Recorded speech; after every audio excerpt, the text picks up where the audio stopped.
Pero ang nakuhang score ni Linda ay 719. Highest scorer.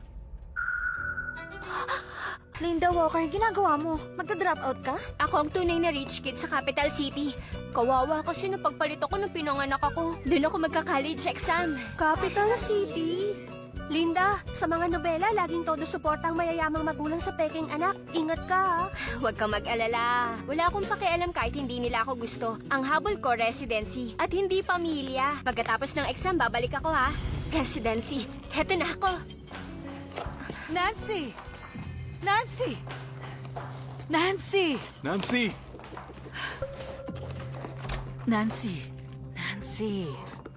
Mama, Papa, aalis na lang po ako. Hindi ako bagay sa pamilyang to. Nancy, tama na.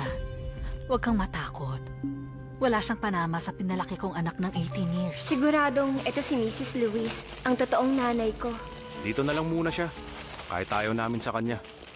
Pero subukan niyang api-apihin ka. Pag nag-18 naman siya, palalayasin namin siya. Mukhang itong pangalawang kapatid kong si Joseph. Ano ba? Huwag ka nga mag-aasal, bata. Mapapahiya pa tayo sa ibang tao. Yung seryoso at kalmado, na may malalim at malamig na boses, siya ang Kuya Charles ko. Ay, ito pala yung sinasabi nilang showing who's boss?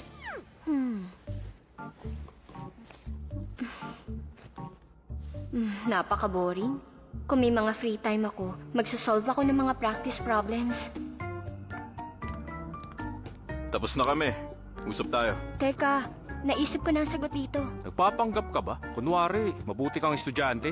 Patingin nga, ano ba yan? Tumahimik ka! Ay, nakakairita. Linda, next time, huwag ka nang mag-aral sa sala. Masyadong mababa ang mesa. Di komportable. Tsaka hinihintay ka ng lahat. Sorry, akala ko nagkwekwentuhan pa kayo. Wala kasi akong sariling kwarto, kaya dito na ako nagsulat. Ba't di mo sinabi na dumating si Miss Lewis? Pasensya na po, young master. Kasalanan ko po. Mama, sorry po. Kasalanan ko po. Okay lang. Lahat ng kinalaman sa'yo, ha? Napakapangit umarte. Ganito ba kababa?